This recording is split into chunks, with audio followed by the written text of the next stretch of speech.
Good afternoon, ladies and gentlemen. I'm delighted to welcome you to today's session with our guest, Dr. Perri Klass.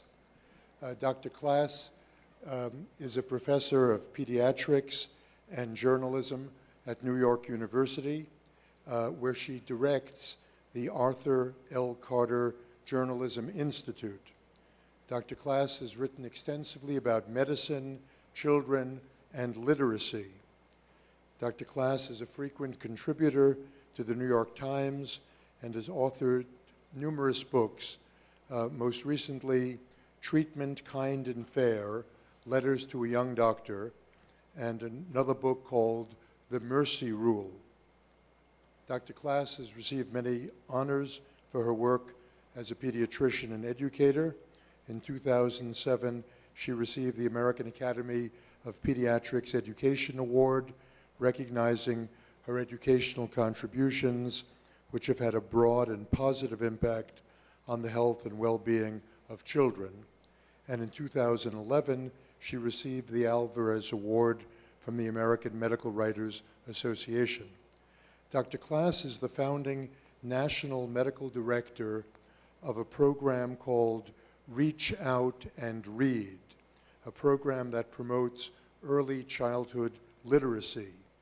Under Dr. Klass's leadership, the Reach Out and Read program grew from a single site to a national program with thousands of sites serving millions of children. Dr. Klass has spoken extensively on behalf of Reach Out and Read, including at the White House, at many medical academic centers in the US and internationally. It is a privilege to have Dr. Klass join us today. Dr. Klass will speak on issues relating to the doctor-patient relationship, and you see the title up there, Stories and Secrets, Doctors and Patients. Please join me in welcoming Dr. Perri Klass. I had just said thank you. I had just said I've had a wonderful time the last couple of days and that I'm honored to be here and talk about this. And what I really want to do tonight is talk about the way that the training you get as a clinician, the training you get in medicine, in nursing, in psychology, and other fields where you learn different ways of talking to people, one after another, who come out of different backgrounds and different lives, that the skills you learn in your training and in your daily practice are very close to the skills that writers use in different kinds of writing projects, and that part of what we learn as we study clinical medicine or other clinical practice are skills which are transferable, which equip us to find and hear and construct and interpret and tell and retell and use stories, in some cases stories which might not otherwise be heard or might not otherwise be told as we can tell them, because we do learn and should learn different ways of listening and making connections and creating and understanding stories and even acting in other people's lives and in their stories on an individual level, and moving forward from that to issues of populations, issues of advocacy. And that thinking about stories and the central role of stories in understanding our patients, our own trajectories with our patients, opens up new ways of understanding our job and our responsibility, and occasionally new ethical conundrums, and a way of looking, if you will, at the narrative arc of our professions. I have been writing about medicine and thinking about the connections between medicine and writing and the goings back and forth that you can do for many, many years, ever since medical school. And there are a lot of other people who have practiced medicine and written, some of them very wonderfully, a lot of doctors, a lot of people in other clinical areas who've done all kinds of writing, but I am a pediatrician. So I will begin with the patron saint of pediatrician writers, who is the great American poet William Carlos Williams, who you see him here in his office. I covet that desk. You see him here. He was born in 1883. He lived a long time. He lived until 1963. He began writing poetry while he was a student at Horace Mann. He got an MD from the University of Pennsylvania. Then he went off to Germany, to Leipzig, which is where you went at the time to study modern scientific pediatrics. And he came back from there. He settled in a poor neighborhood in New Jersey and lived out the rest of his career from 1910 to 1951. He practiced in Rutherford, New Jersey with a poor population, and at the same time he wrote his poems. This is the first William Carlos Williams poem that many of us encounter, the one about the plums in the icebox. I've eaten the plums that were in the icebox and which you were probably saving for breakfast. This is what he wrote about being a writer and a poet and a very busy practicing physician. He wrote, "It's no strain. In fact, the one nourishes the other, even if at times I've grown to the contrary." And he wrote this in his memoirs. "It's the humdrum, day in, day out, everyday work that is the real satisfaction of the practice of medicine. The 1.5 million patients a man has seen on his daily visits over a 40-year period of weekdays and Saturdays that make up his life, the actual calling on people at all times and under all conditions, the coming to grips with the intimate conditions of their lives, when they were being born, when they were dying, watching them die, watching them get well when they were ill, has always absorbed me." And when people pressed him on doing both things, maintaining this very busy practice and writing, he wrote, "It is not two jobs at all, that one rests the man when the other fatigues him." And in his writing about his life, he repeatedly celebrated the exposure to lives and stories and secrets which his medical practice brought him. And he even at times wondered whether there was something a little surreptitious or clandestine in the pleasure that he got from going into home after home after home and seeing people's secret lives and coming out knowing all of those stories. But what he said most strongly is that these were not two different coincidental preoccupations that took up his time, that they were connected, that they drew on the same curiosity and the same drive and the same professional and personal engagement. Now, the idea of observation and storytelling in medicine has been inflected in many different ways. Who is this? This is the best mustache I'm going to show you today. Whose is it? It's Arthur Conan Doyle, also trained as a physician, the man who created Sherlock Holmes, and he practiced. He didn't have a busy practice like Williams, but he practiced as an ophthalmologist for a while. And of course, you remember that in Sherlock Holmes stories, the doctor is actually the fall guy. The doctor is the dupe. When Sherlock Holmes says, it's Dr. Watson. When Sherlock Holmes says, "Elementary, my dear Watson," you're missing the point. He's actually saying it to a doctor. But the character of Sherlock Holmes was actually based on a doctor, was based on one of Conan Doyle's teachers, Dr. Joseph Bell, a surgeon with whom he studied in Edinburgh, and to whom he wrote, Conan Doyle wrote, "It is most certainly to you that I owe Sherlock Holmes, round the center of deduction and inference and observation which I have heard you inculcate, I have tried to build up a man." And Dr. Bell was apparently something of a showman. His pleasure was to conduct clinics at the university in which the patient would walk into the room and Dr. Bell would say, "So when did you leave the Navy?" Because he could tell by the way a man walked that he had spent his life on board ship. Or, "I see that you have been in the South Seas," because he had noted a tattoo. And the people have written that Dr. Bell observed the way a person moved. The walk of a sailor varied vastly from that of a soldier. If he identified a person as a sailor, he would look for any tattoos that might assist him in knowing where their travels had taken them. He trained himself to listen for small differences in his patients' accents to help him identify where they were from. He studied the hands because the calluses told him the occupation. And then he would apparently bring it out in front of the residents or in front of the students to astonish them. And if you think about the famous Sherlock Holmes quote, "You see, but you do not observe." That was what he taught. He taught all careful teachers have first to show the student how to recognize accurately the case. The recognition depends in great measure on the accurate and rapid appreciation of small points in which the diseased differs from the healthy state. In fact, the student must be taught to observe. To interest him in this kind of work, we teachers find it useful to show the student how much a trained use of the observation can discover in ordinary matters, such as the previous history, nationality, and occupation of a patient.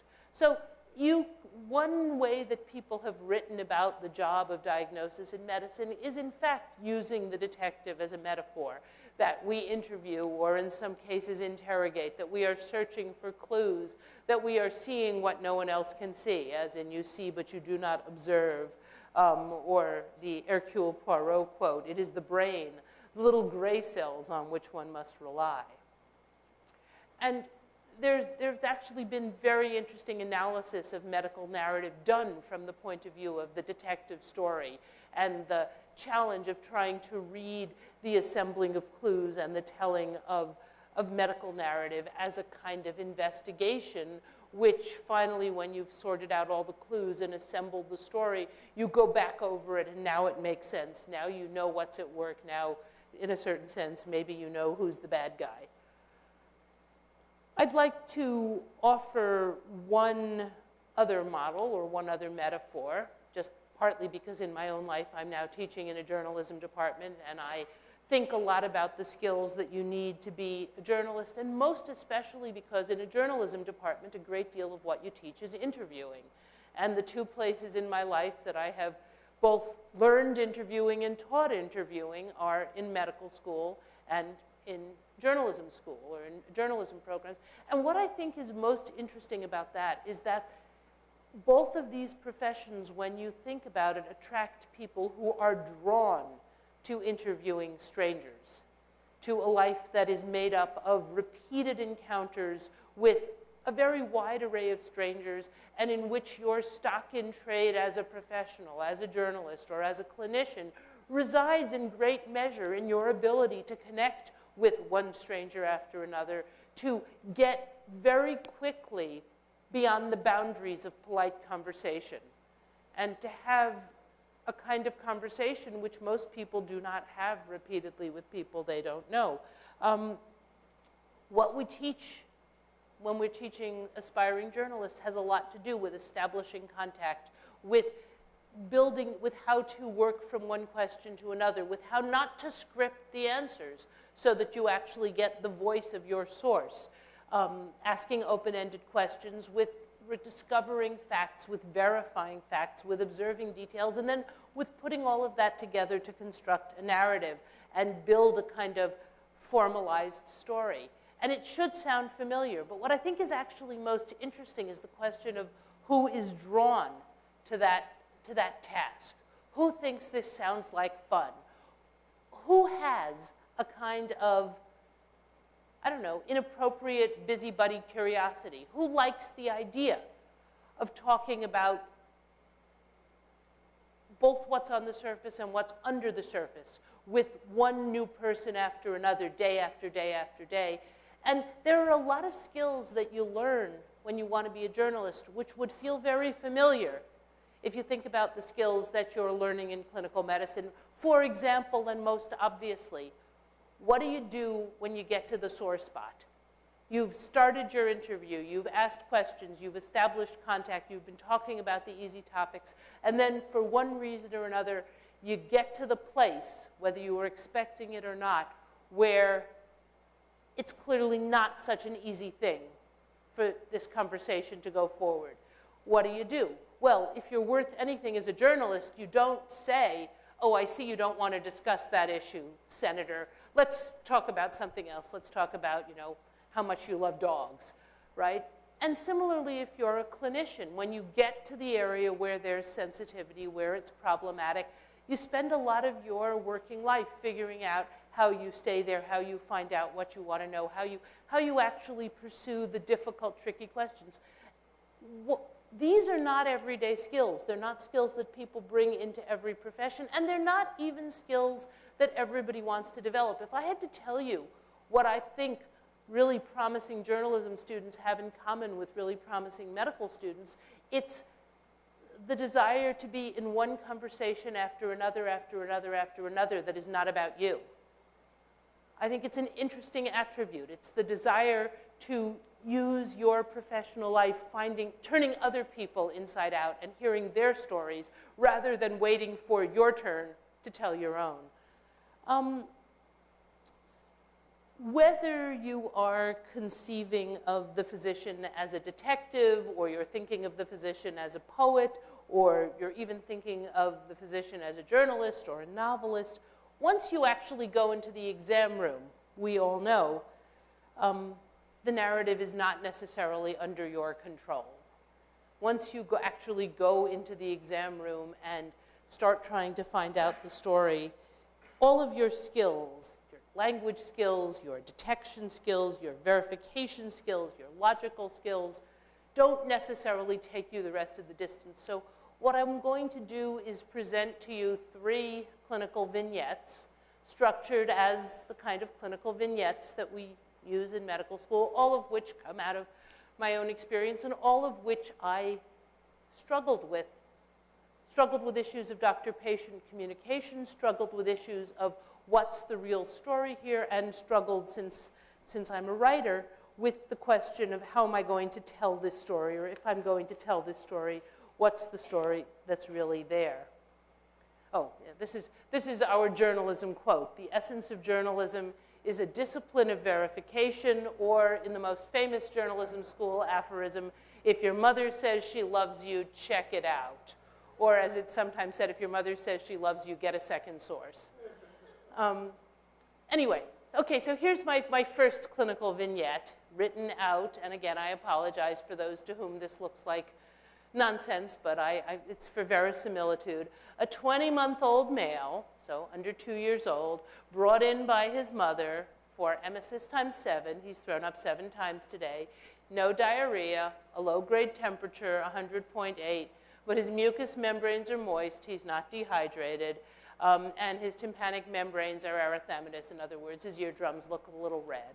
And so we were in clinic, and the resident came in and presented this case. There's a 20-month-old, he's been vomiting, he's not dehydrated, he's a little grumpy, but he looks pretty good, and I think he's got an ear infection.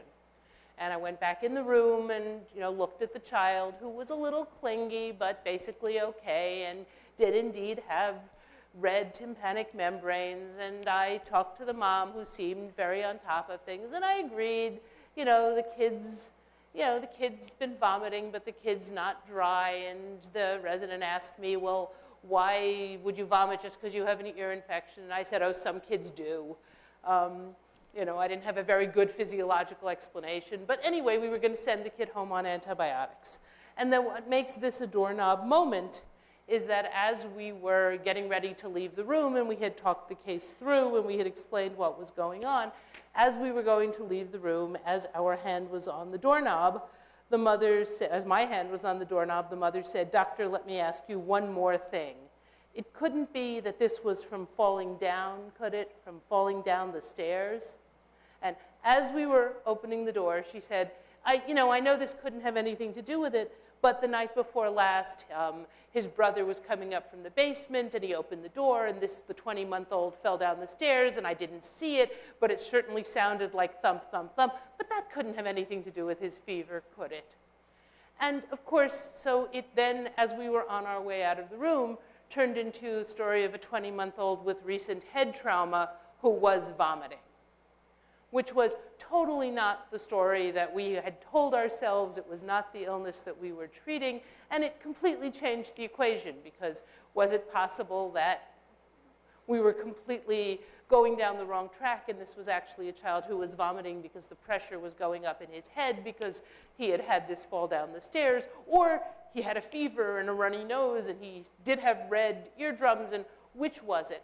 And anyway, to make a long story short, we went over the baby and over the baby and over the baby, and we decided we thought he had an ear infection.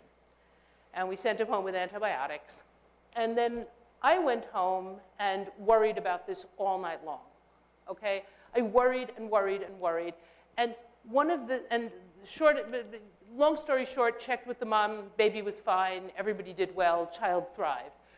But part of what I wanted to think about and write about is what keeps you up all night? What was ringing in your brain? Was it because, right, if this was a medical school teaching case, the moral would be, we didn't ask the right questions, we missed something.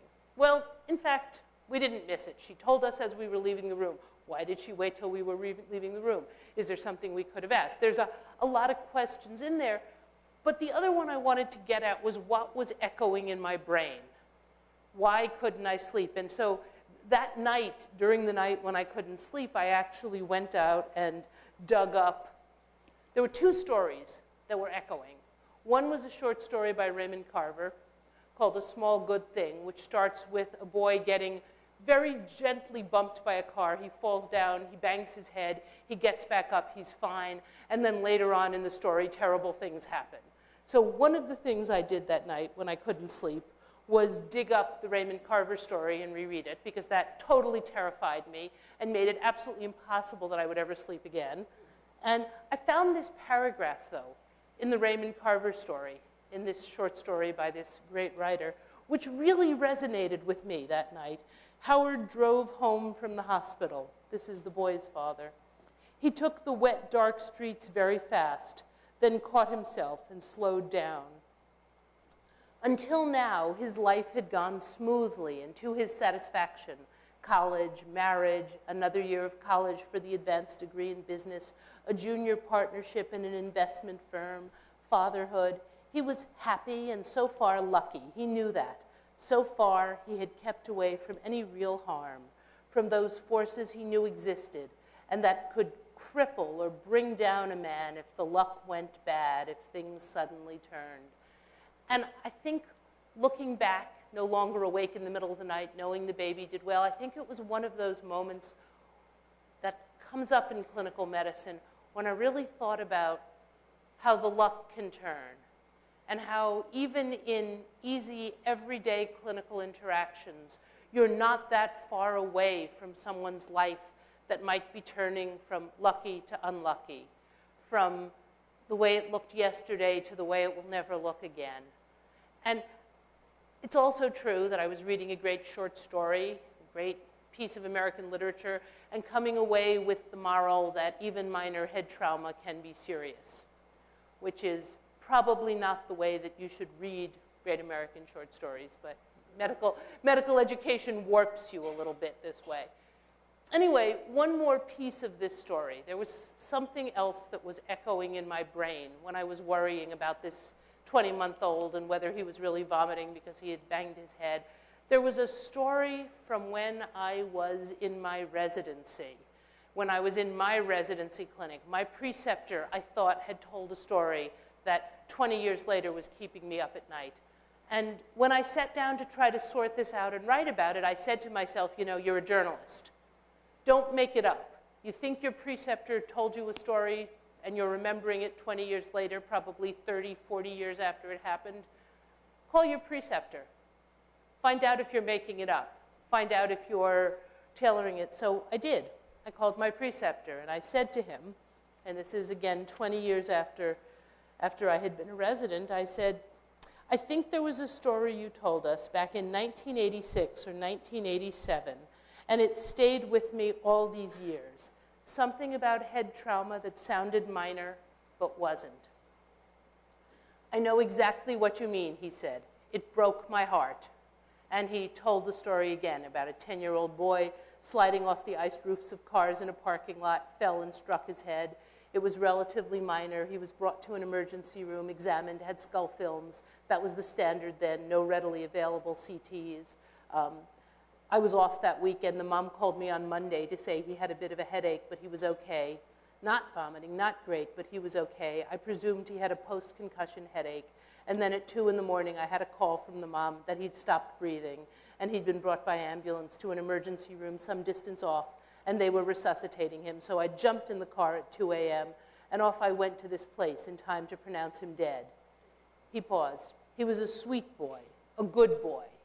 And then he took me through my case because he had been my preceptor 20 years earlier in clinic. And he asked me about my patient, and he checked over what I had done, and he agreed with the management. And I said, but you know, I thought about your story. I guess I always think about your story a little bit. And he said, the moral of the story is that minor head injuries are significant, but the real moral is that medicine is knowledge, judgment, experience, and luck. And in some ways, when I sat down to write this story, I decided that part of what it was about is the way that not only your own patients, but your teacher's patients stay on your shoulders forever. And the crowd of patients and patient stories who follow you around, and your obligation as a teacher to transmit some of the ones that you'll never forget so that they're whispering in your students' ears as they go on to practice. This is related to a doorknob moment because it's another end of the visit question.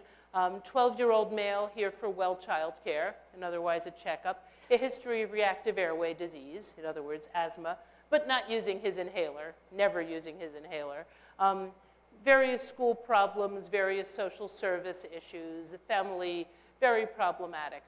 This is when I had just started doing primary care. And I saw this 12-year-old. And at the end of the visit, and I'd gone through the asthma, and I had given another useless talk about preventive treatment for asthma and carrying your inhaler and using your inhaler, which he wasn't going to do. And I had agreed that I was going to try to get him assessed for some of the school issues and this and that and the other thing. And he was sitting there with his 14-year-old brother, and we were sort of winding up the visit, and I said to the mother in that approved, open-ended way, so do you have any other concerns? And she said, yes, I do. I'm afraid these boys may go to the bad. What can I do to keep these boys from going to the bad? And then she told me the various other things that had gone on in the family, in the neighborhood, and what she was worried about.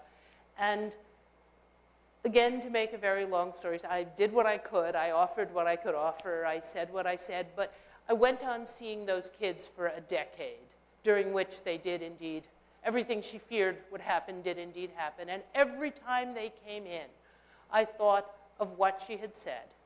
I'm afraid these boys may go to the bad. What can I do to keep these boys from going to the bad?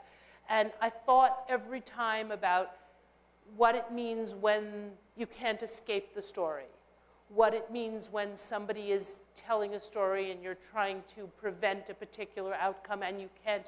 And we all know in medicine, this is one of the reasons why doctors sometimes write fiction. When you write fiction, you get to control the ending. You get to choose what happens to people. You get to choose whether it's good or it's bad. We all know that in medicine, you don't always get to control the ending. We know that. But what do you do when you feel trapped in a story where you ought to be able to change the ending, and you keep coming back, and the ending that you didn't want keeps coming at you? And how do you navigate that? What do you do to help? And we know this comes up in clinical situations. What do you do to help when you're not going to be able to change the ending? Either the clinical ending or, in this case, the sort of the social ending. I never found an answer for this family, and I keep thinking about and writing about some of the issues that came up with them. It wasn't in this case that there were hidden stories nagging at me. Man, I knew a lot about this family. I was always talking to the teacher or the social worker or the psychologist or the parole officer. I felt like I knew everything that anyone could possibly know, and I couldn't change the story. So what was my job then? It wasn't my job to give up, to stop trying, but I couldn't change the story. And then the last one, this is a 14-day-old, former 35-week male, so a baby who was born 5 weeks early, started out a little premature, brought in by mother for newborn intake and weight check, and mom trying to breastfeed. So I was in clinic. I was supervising this third-year medical student who was supposed to examine a toddler, and I was supposed to watch the student examine a toddler, and I was supposed to rate him, on whether he did it well. And for some reason, we could not find a damn toddler, okay? It was just one of those days. Everybody was either a overly sexually active adolescent or a very sick baby. We couldn't find a toddler. You're supposed to examine a well toddler. And finally, one of the nurses said, hey, there's a well newborn here for a weight check. How would that be? And I said, great, we need a well baby. Better than better to have a toddler, but we'll do with a baby. And the medical student says, but I've never examined a newborn before. And I said, I'll help you. We'll encourage the mother. It'll be fine. And then in they came, and it was not exactly a resoundingly healthy well baby. It was a slightly premature baby, very small by comparison, here for a weight check. And I could see that the student was anxious, and it was scary, and that the mother was anxious. And I was, I just decided we're going to make this go well. I'm going to model. I'm going to help. I'm going to encourage the mother. She's breastfeeding. It's great. I'm going to encourage the student. What a great doctor you're going to be. You're doing so well. I'm going to reassure the mother about everything. And it went on, and I did all of those things, and we sent the mother. What's the thing I forgot to do? Some of you do primary care. What's the thing I forgot to do? Check the weight, right? I was busy modeling the supportive primary care physician. I was busy modeling the exam. I was busy bolstering the mother's confidence. I was busy bolstering the medical student's confidence. I was busy telling everybody how great everybody was doing. I totally forgot to check the weight. After the baby left, with the mother feeling very encouraged, I sat down and realized that the baby hadn't gained any weight, and that we were going to have to drag that poor mother back to the clinic. That poor postpartum mother with her baby was going to have to schlep back because we were actually still worried about the weight. And that it had actually, in some ways, it had been my performance, right? I was performing the sensitive, supportive primary care doctor. I was performing the wonderful, encouraging teacher. But I had totally forgotten what the visit was actually about, which was to see if the baby was gaining weight and if the baby was doing okay. The baby was gaining maybe 4 or 5 grams a day when we actually did the math. I had spent 40 minutes with them in a small exam room, and in contrast to Sherlock Holmes or Dr. Bell, I had totally failed to make the crucial observation, which might actually have managed, and I had to call the mother and say, please come back in the next couple of days. And I had to explain to the medical student that I had left out one small but crucial piece of the weight check newborn intake visit. And I did all of this with a completely idiotic, reassuring grin. Like, isn't this great? Aren't we having fun? You've done such a wonderful job. Unfortunately, I forgot about the weight. So when I stopped to think about this story and to think about what the story was, it was for me partially a story about the kinds of attention that you have to pay in clinical medicine and how easy it is to stop paying attention. Not only because maybe you're looking at a computer screen, not only because maybe you're worried about leaving in time to pick up your child at the daycare center, not just for those reasons, but just because somehow the side dramas of practicing and teaching and reassuring can distract you in all kinds of unforeseen ways.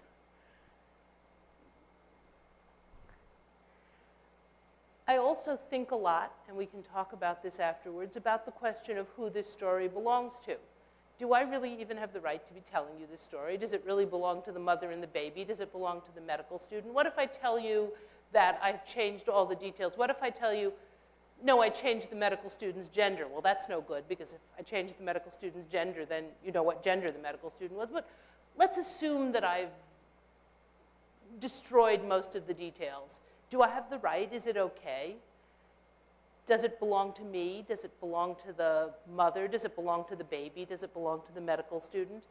Am I making enough of a point for it to be worth it? And when you start thinking about how you're going to tell and use the stories that come out of clinical medicine, I think those are actually really important questions. But the other moral of this story for me, and it comes back to what I was saying at the beginning about who goes into clinical practice, who goes into journalism, the other moral of the story for me is that once it starts to become a story about you rather than a story about the patient, something's gone wrong and something's out of key, and that something about my performance should have warned me that it was no longer really about the patient. the most valuable and harshest reality of working where we work and practicing where we practice is that somebody else is at the center of the story, that what is a day's work for us, even sometimes a hard and scary and unforgettable day's work for us, is something much harder and much scarier and much more unforgettable in the lives of the people that we care for. And that's the privilege of the job, but also, I think, sometimes it's the challenge of the job. And that wanting to be in that situation every day in your working life is what draws you into clinical work, but also sometimes what wears you out. I'm going to talk a little bit about some of the classic narratives of medicine and medical training. Arrowsmith by Sinclair Lewis, he won the 1926 Pulitzer Prize for Arrowsmith. He turned it down.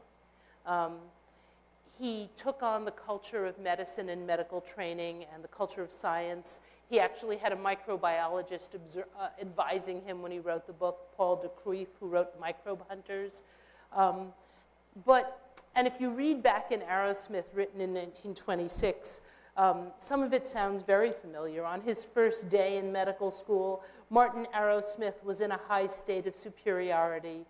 As a medic, he was more picturesque than other students, for medics are reputed to know secrets, horrors, exhilarating wickednesses. For all his pride, Martin was nervous. He thought of operating, of making a murderous wrong incision, and with a more immediate macabre fear, he thought of the dissecting room and the stony, steely anatomy building. This is the modern edition of Arrowsmith. These are 3 older editions, and one thing I would point out is if you look at the oldest, you will see there is a man sitting at a bench looking through he's actually sort of working with flasks. In the slightly newer version, he is looking through a microscope, but there is a rather sultry woman looking over his shoulder. And in the most modern 50s version, the microscope has disappeared, the flask has disappeared, and he is looking over the shoulder of a young woman. This is actually a book about the purity of science. Clinical work in Arrowsmith is something of a distraction, as are other things. Here's the Ronald Colman movie, Helen Hayes. The other classic narrative from the early years of the 20th century of medical training is the British novel of Human Bondage by Somerset Maugham. And Maugham trained as a doctor, although he never practiced. He trained as a doctor, and then he traveled the world as a writer for the rest of his professional career, talking to people and writing stories about them. And I want to read you one passage from Of Human Bondage. The plot of Human Bondage, which you should read, it's really fun, involves a very wealthy young man who, of course, does not need to make a living because he's a gentleman, and he goes off to Paris to be an artist, but he has no talent. So then he goes off to Germany to be a philosopher, but he has no talent. And then he loses all his money, and he has to earn a living. And with a sense that he is compromising himself forever, he goes to medical school, with the sense that he has left all things gentlemanly far behind. And he loves it. He found the work of absorbing interest. There was humanity there in the rough, the materials the artist worked on. And Philip felt a curious thrill. He remembered, with an amused shrug of the shoulders, his life in Paris, absorbed in color, tone, values, heaven knows what. The directness of contact with men and women gave a thrill which he had never known. He found an endless excitement in looking at their faces and hearing them speak. They came in, each with his peculiarity, some shuffling uncouthly, some with a little trip, others with heavy, slow tread, some shyly. Often you could guess their trades by the look of them. You learnt in what way to put your questions so that they should be understood. You discovered on what subjects nearly all lied, and by what inquiries you could extort the truth notwithstanding. You saw the different ways people took the same things. Philip found that he was less shy with these people than he had ever been with others. He felt not exactly sympathy, for sympathy suggests condescension, but he felt at home with them. Perhaps, he thought to himself with a smile, perhaps I'm cut out to be a doctor. It would be rather a lark if I'd hit upon the one thing I'm fit for. And I think it's hard to read this without thinking about the way Mom went on in his life as a writer, going out and finding out stories and traveling the world and writing them down. Here he is. Here's the classic Hollywood movie, Bette Davis and Leslie Howard. Here's the remake, just while we're thinking about what happens to stories over time. He swore he'd never touch her again, and then she whispered his name, and he was lost. It's the old story. So then finally, to finish, I want to just talk a little bit about what happens when people write about medicine and the way the stories get told. And my theme here is just going to be that nothing changes when we actually turn up as characters as stories. Here's the smash bestseller about the making of a doctor, The Interns, from, I think, early 1960s. The tense young men and urgent young women thrown together in the naked intimacy of the ward. They work too hard, see too much, live too fast. You know, the old story. In one brief year, they learn the elemental, shocking facts of life and death and sex. Girl intern, I have a very large collection of these books, but I'll go through them fast. Girl intern, heart conditions, a beautiful doctor and a star surgeon find the healing power of love. I also like the names, Dr. Angel Crawford, Dr. Cliff Lenzini, dedicated doctors. When they worked together, sparks flew as their views clashed. But when they came together after hospital hours, a different kind of heat was generated. Intensive care, there are a lot of not good novels named Intensive Care. Celine de la Roche was beautiful, sensual, and desperately ill. Dr. Caleb Winter was brilliant, dedicated, and determined to save her life. Caleb's experimental procedure was her only hope. But, as so often happens, Caleb was locked in a battle with a rival surgeon who would use a scandal to block approval of Celine's operation. You understand we may be looking at the only IRB romance novel ever written. Now amid a hospital's daily high-tension dramas, a chilling tragedy and dark emotions were leading to a showdown, and time was running out. Okay, that was a relatively new paperback. This is a serviceman's edition from World War II. Cheap paperbacks meant to be shipped overseas. The new revealing medical novel by the author of the best-selling By Appointment Only, The Operation. Note the martini glasses. Note the stethoscope, note the cigarettes. Here's a 40-cent paperback that dates itself. A young single gossip threatened to cut off his career before it began. Note his nice white suit. Was his career worth losing the love of his wife and his pride as a man? A question we've all asked ourselves. I think the world's, you know you can't copyright a title. You can copyright prose, but not titles. So I may have the world's largest collection of books with this title, The Doctor's Wife. This is the 70s version. The Romantic Riviera Hotel was the same, but her surgeon husband was home in Belfast, and the American was very young and very handsome. Here's the 1941 version, Doctor's Wife. 1940. That Natalie Norris had always loved Dr. Bob Bradburn, but unfortunately he's married a heartless socialite, and in 1940 divorce is not an option, so you're going to need the classic drive your roadster off a cliff. Here's the Victorian version. It takes a cholera epidemic to unravel this wedding, this marriage. This one speaks for itself. This is a 1947 book about a doctor having a baby, and you know, all the things you learn in medical school don't actually help you solve it in your own life. I wrote this book sometime in the 1980s, and it's actually kind of fun to see how much stays the same and what changes. Some of you said, is it only The Doctor's Wife? No. Here's The Doctor's Husband from 1957.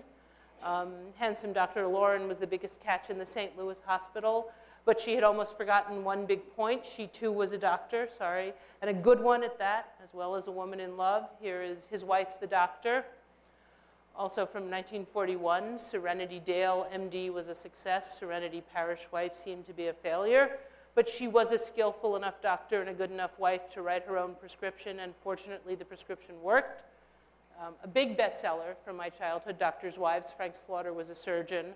Note the martini glass, note the cigarette, note the pills. I think there may be a gun in there if you look closely enough. A bad idea. Never mind. And then finally, my collection of romance novels. Note the stethoscope. He is a military doctor. This is the Men in Uniform series, but Healing Touch, he's a doctor. She's a pediatrician who, as so often happens, falls in love with the lawyer who is suing her. Note the stethoscope, the white coat, and the teddy bear and the sensitive expression. One of the reasons I love these books is that you have to generate an emotional crisis to explain how the couple, who we all know obviously should get together, overcome whatever's the obstacle. And in a medical romance novel, it's just so tempting. I think in this one they smash a school bus into an oil truck.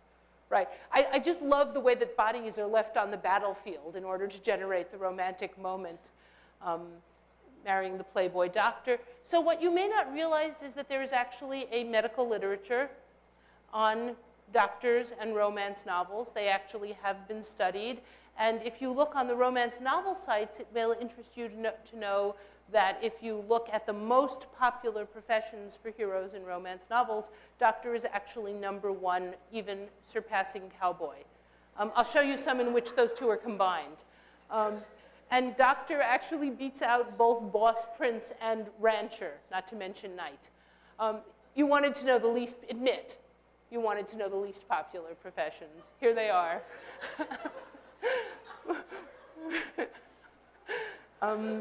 Enough said.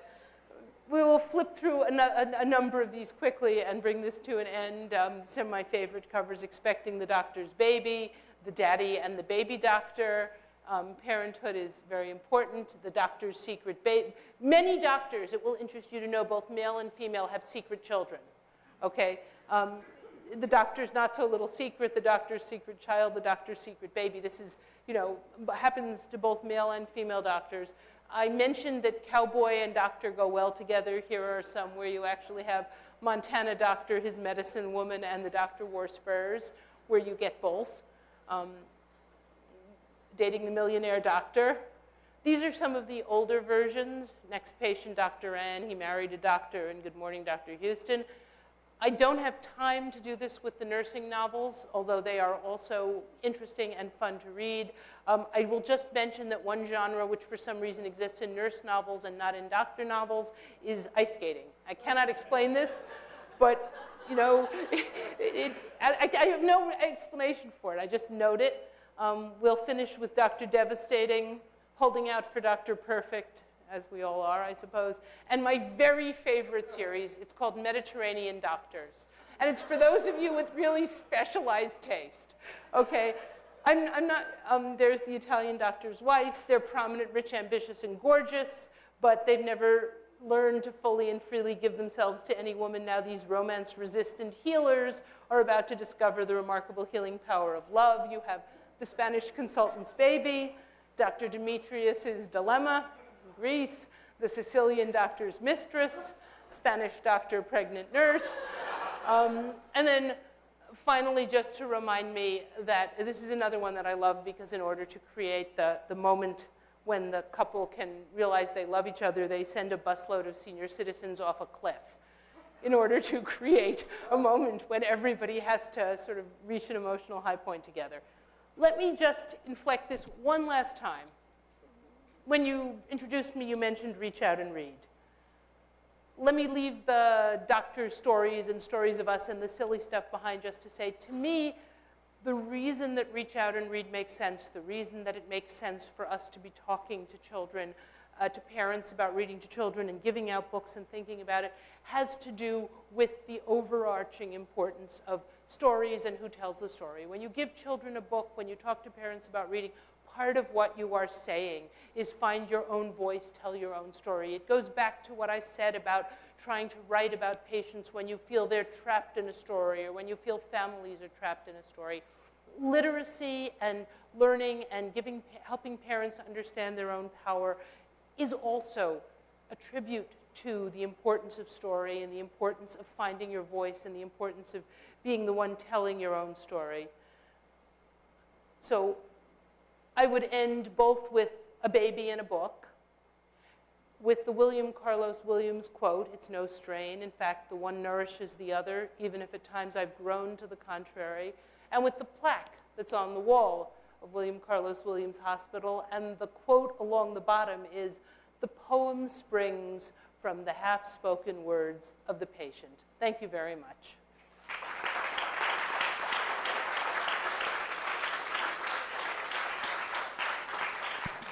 Okay, thanks. Thank you, that was lovely. I guess I have a comment and a question. My comment would be that although you say that people who go into journalism and medicine are interested in stories that are not really about themselves, I would suggest that they are really about us, although we're not the central figures, but they have deep meaning for us, and that's why we get involved in them. That the issue about how you find out what's really important, how do you change a situation that's unchangeable, or how do you live with not being able to change it, those are deeply meaningful issues that we struggle with, whether they're about us or about somebody else. And that's part of what pulls us into the stories, that we find some personal resonance in aspects of the stories that our patients tell us and that they're part of. My question is a little different, and it really has to do with the point you made about who owns the story and whether you should write about it. As a psychiatrist, I find it a lot easier to think about writing about stories of people that I don't know very well, but part of my job is to know some people very, very well. And while there are very compelling things to say about those relationships, they are also deeply private. And I think that some psychiatrists really struggle with this, because to share those stories risks someone reading them and realizing that it's about them, and that's not okay. Even if you change a lot of specifics, there are some things that can only be about someone, a special one. I think psychoanalysts have tried to write about their patients and have had some difficulties, and long ago there were fewer prohibitions, but I wonder if you could comment about this issue. Well, thank you for the comment, and it's a big, important question, and not only for psychiatrists, for any of us who write out of clinical experience. It's a question you ask yourself about any story that you tell or any story that you write. I understand that it is an even deeper and more important question in psychiatry, and to be honest, I've known people who, going into therapy, asked that their therapist sign papers saying you will never write about, in some cases, say someone who's a writer and wants to make sure that, because he's somewhat well known, doesn't, whatever.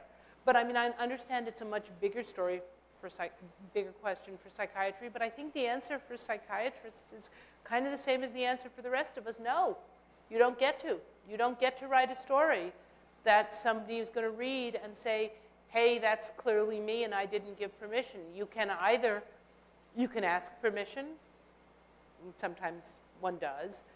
You can tell it in such a way that you are quite convinced that the person won't recognize himself or herself. I guess you can wait 40, 50 years and, think how you feel about it then. But I think one of the luxuries of working as a journalist is that you sort of have that press card. I'm a journalist, I'm here, you know that I'm here, anything that happens is fair game, I can write it down. That's not true if you're seeing the story because you're taking care of the patient. And I think that's true. And I don't really think there's any way around it. I mean, my own answer to that has been that there are certain stories that I found myself wanting to tell that I told as fiction. That is to say, if I could actually make up all new characters in an all new place, and then I could keep the core of this story. But to be perfectly honest, if somebody read it, if a patient read it and said, hey, I think that's me, I would still think I had done something improper.